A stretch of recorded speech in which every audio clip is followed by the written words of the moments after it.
Hãy subscribe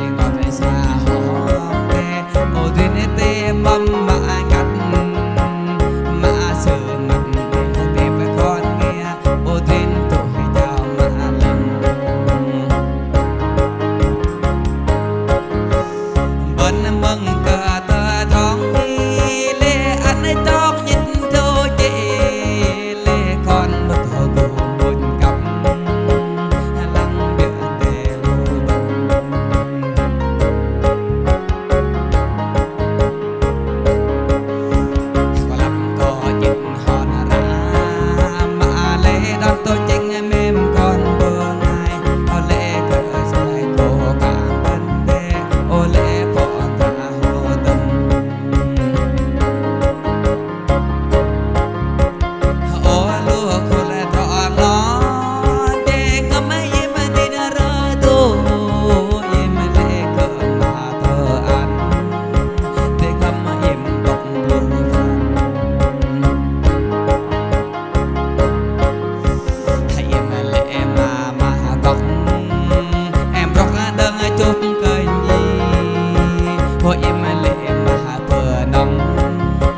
để không bỏ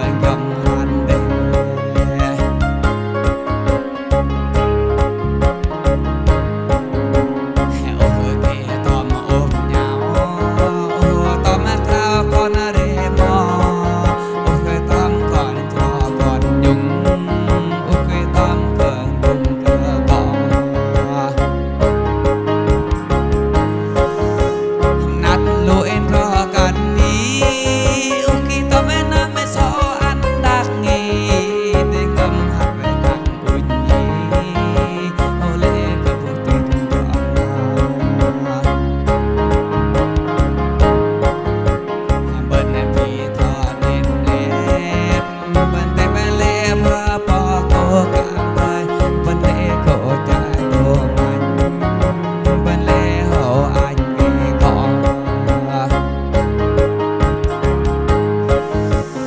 vẫn lê họ anh có đắng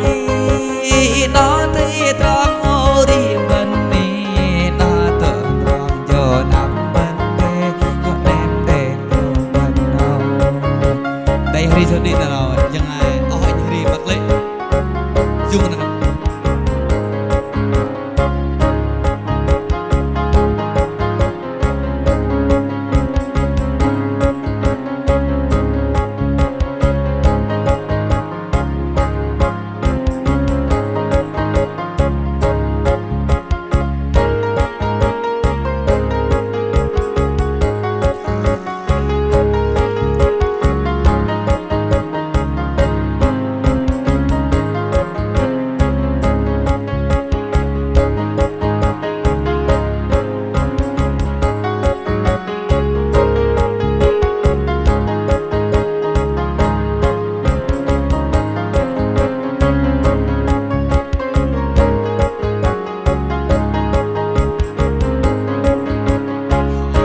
ơi ơi ơi ơi em lại có ba nó nè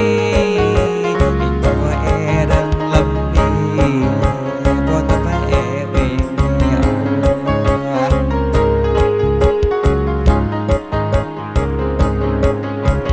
e có thể về cầm chân em vẫn lấy cái nợ với lâm mang thế mình có tâm hồn e ơi mẹ em đồng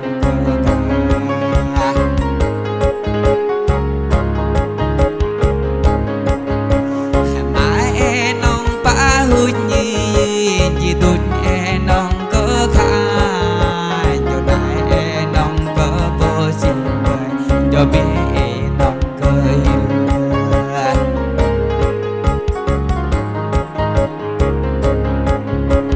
bà hãy ngồi tô tin đi hoặc lại mẹ e tăng khả năng ai hoặc lại bà e tăng gần đồng cô anh bà tờ về kênh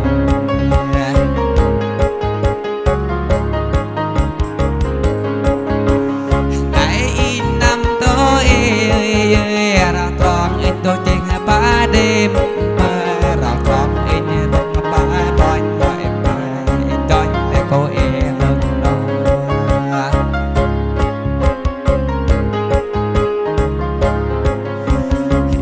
bơ đằng cô em nọn mà em rồi nhen sáng nghe on mà em cho mang nhân ngà ra mà em tội nhà ra thua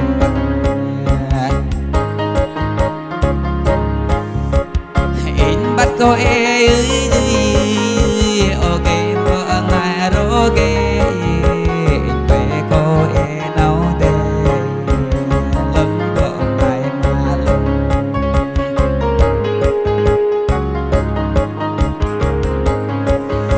hình bằng anh nói rẻ bố mà nấu tê để ngầm in dựa để tôi in bằng nghe bố mà nấu tê để ngầm in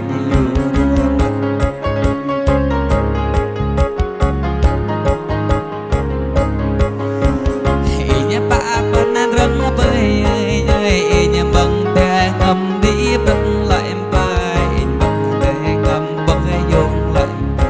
bài luôn lại có e người tin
rộp rộ sớm bay tê mình nhớ lễ mùa yên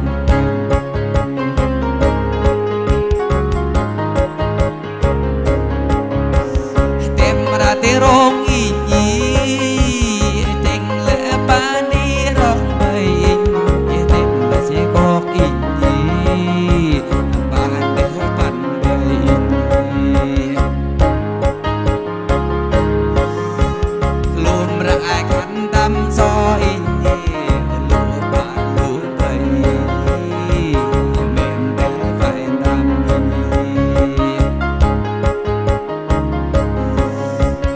bạn để rõ rõ tâm từng về nghe võ bạn những cô nhận tâm từng và đừng cho cô quặn in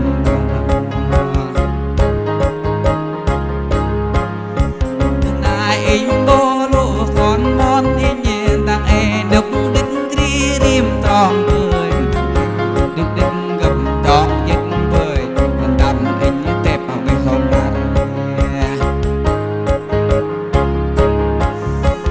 đầm in nhà là ra mắt tim mà kệ